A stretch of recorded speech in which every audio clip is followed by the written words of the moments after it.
I was raised by a single mom. Just the two of us. No father in the house, no male figure showing up consistently, just my mom, doing everything she could with everything she had. And I want to start by saying this. If you are a single mom raising a boy right now, what you are doing is one of the hardest and most important things any human being can do. And I see you, but I also need to be honest with you today. Because there are things I wish someone had told my mom when I was between 1 and 5 years old. Things that would have made her job easier. Things that would have helped me grow up with less confusion, more confidence, and a clearer sense of who I was supposed to become as a man. I am not here to criticize single moms. I am here because I love them. I was raised by one. And everything I am today is because of her. But I also know what it felt like growing up as a boy, without a male perspective in the house. And I know there are things that men understand about boyhood that never get said out loud to the women raising boys alone. So today, I am going to say them. These are 7 things men wish single moms knew early about raising boys.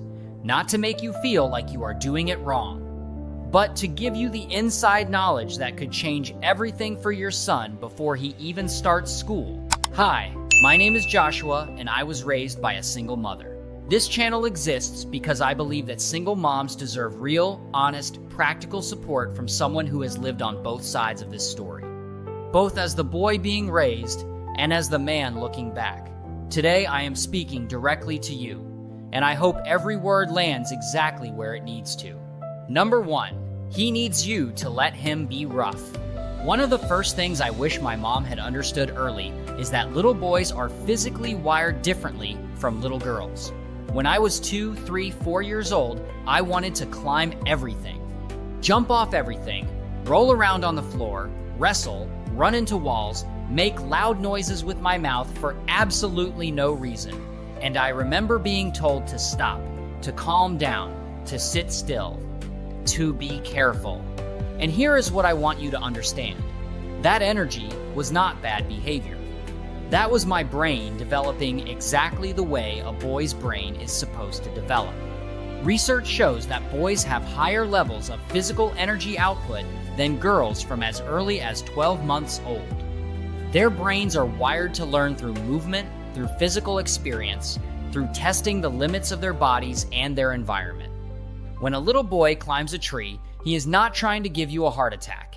He is building spatial awareness, risk assessment, physical confidence, and courage all at the same time.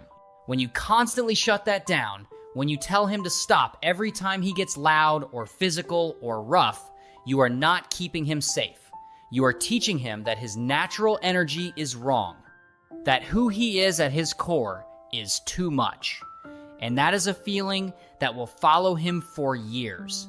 And here is the deeper truth that I want every single mom to hear.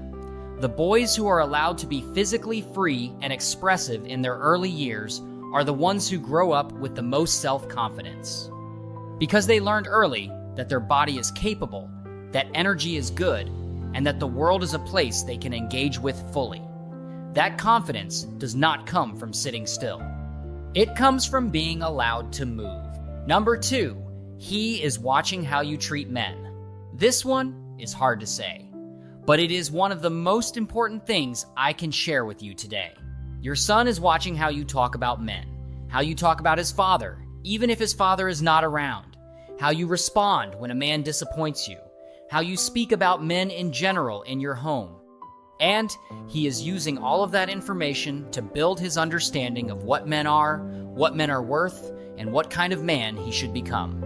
I grew up hearing a lot of pain in my home around men. And I understand it. My mom had been hurt. She had been let down.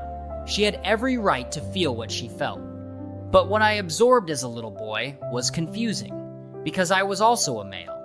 And when the men around me were spoken about with anger and disappointment, part of me wondered if that was what I was going to become too. Boys between 1 and 5 are forming their gender identity. They are looking around and asking the question, even if they cannot put it into words. What does it mean to be a man? And if the only picture of manhood they see in their home is a -1, they have nothing healthy to reach toward. I am not asking you to pretend that men who hurt you were good. I am asking you to be intentional about separating your personal pain from the identity your son is building. You can be honest about hard situations without painting all men with the same brush in front of your son. Instead, look for opportunities to show him positive male figures, books about great men, stories of male heroes, male family members or friends who can spend even small amounts of time with him. And when you talk about men in front of him, be conscious, because he is listening, and he is deciding what to believe about himself. Number 3, silence does not mean he is okay. Here is something I wish my mom had known about me when I was little. When I went quiet, it did not mean I was fine. It meant I did not have the words, and nobody was asking the right questions. Little boys are often less verbally expressive than little girls. That is not a character flaw. It is developmental. The language centers in boys' brains develop slightly slower than in girls. So when your son is struggling emotionally, he may not come to you and say, "Mommy, I am feeling anxious," or "I feel left out," or "I am scared." He will probably just go quiet, or act out, or become clingy, or start doing something physical to discharge the feeling. And if you are not watching for those signals, you will miss them. And he will learn very early that his emotional world is something he navigates alone. I want you to make it a habit to check in with your son in simple, low-pressure ways. Not, "What is wrong with you?" because that puts him on the defensive immediately. But things like, "Hey, you seem quiet today. Are you okay?" Or sitting beside him while he plays and just being present without demanding conversation. Sometimes boys open up sideways.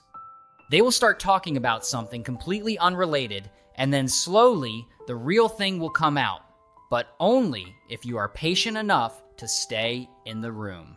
The single moms who raise the most emotionally healthy boys are the ones who learn to read their son's silence as a language, who stay close enough and patient enough to create the space where he eventually feels safe enough to speak.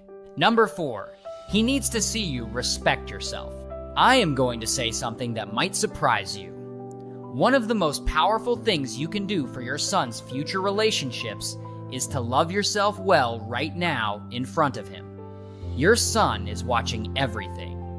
He is watching how you speak about yourself. Whether you say things like, "I am so stupid," or "I can never get anything right," or "Nobody cares about me." He is watching whether you allow people to treat you badly and stay silent.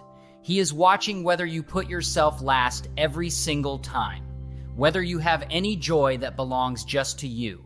And he is filing all of that information away as the blueprint for what a woman is and how a woman should be treated. Boys who grow up watching their mothers be consistently disrespected, whether by others or by themselves, grow up with a distorted picture of how to treat women. Not because they are bad, but because what they witnessed became their normal. But boys who grow up watching their mothers set boundaries, speak kindly about themselves, pursue things that bring them joy, and refuse to accept treatment that is beneath them, those boys grow up knowing instinctively how a woman deserves to be treated, because they watched it every single day. So take care of yourself, not just for you, but for him. Rest when you need to rest. Speak about yourself with kindness. Set boundaries with people who drain you. Pursue something that makes you feel alive. Let him see that his mother is a person of worth and dignity, because the woman he will love one day is going to be shaped by the woman he watched you be. Number 5, he needs discipline more than he needs a friend. I love my mom deeply, but I will be honest. There were times growing up when I needed her to be my parent more than I needed her to be my friend. And I think a lot of single moms struggle with this because they carry guilt about what their son is missing, and they try to compensate by being the fun parent, the yes parent, the parent who never wants to see him cry. But here is what I know now as a man looking back. The moments that shaped me the most were not the moments when my mom gave me what I wanted. They were the moments when she held the line, even when I cried. Even when I was angry. Even when I told her she was being unfair. Those moments taught me that the world has structure, that my actions have consequences, that someone who loves me can still tell me no. Boys without consistent discipline do not feel free. They feel lost, because discipline is not cruelty, it is structure. And structure is safety for a child's developing brain. You do not have to be harsh. You do not have to be cold. You can be warm and firm at the same time, but you have to be consistent. The rules have to be the same on Tuesday as they were on Saturday. Your no has to mean no even when he cries, and the consequences have to follow through every single time. Because the boy who learns at age 3 and 4 that his mother means what she says is the boy who grows up respecting authority, understanding boundaries, and knowing how to operate within structure. And that is going to serve him in every classroom, every workplace, and every relationship he ever enters. Number 6, he needs you to talk about his father without destroying him. This is the most sensitive point, and I say it with the most care.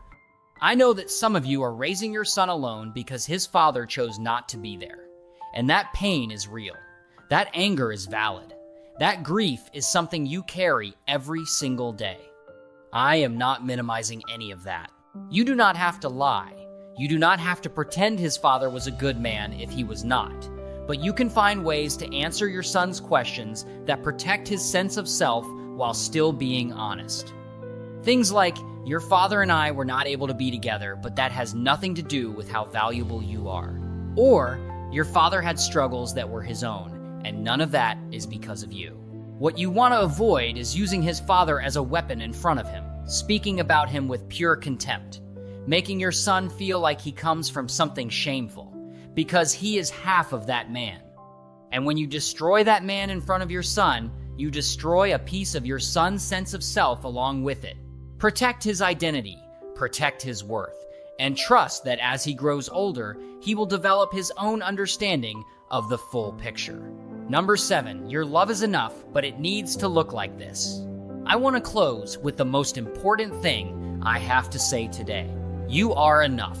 A single mom who is present, consistent, loving, and intentional is enough to raise a great man. I am living proof of that. My mother did not have a partner. She did not have all the answers. She made mistakes. She had hard days, but she showed up. Every single day she showed up, and that made all the difference. But I want to tell you what that love needs to look like in these early years so that it lands in the way your son can actually receive it. It needs to look like presence. Not perfect presence, not Instagram presence, just being in the room, being available, putting the phone down sometimes, and just being with him. It needs to look like consistency. The same rules, the same routine, the same response, day after day after day. Because consistency is the language of safety for a little boy. It needs to look like belief. Telling him he is capable. Letting him try and fail and try again. Never letting him hear you doubt him. Because what you believe about him becomes what he believes about himself. And it needs to look like joy. Laughing with him, playing with him, letting him see that being his mom is not just a burden you carry, but a gift you are grateful for. Because a boy who grows up knowing he brings his mother joy grows up with a foundation of worth that nothing in this world can take away. You are raising a king.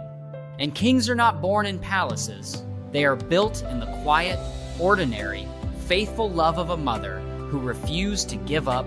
Before I go, I want to say something from one child of a single mom to every single mom watching this. Thank you. Thank you for staying.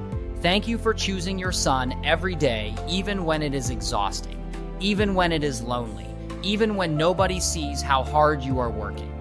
Your son may not have the words for it right now, but one day he will look back and he will understand everything you sacrificed, and it will mean everything to him.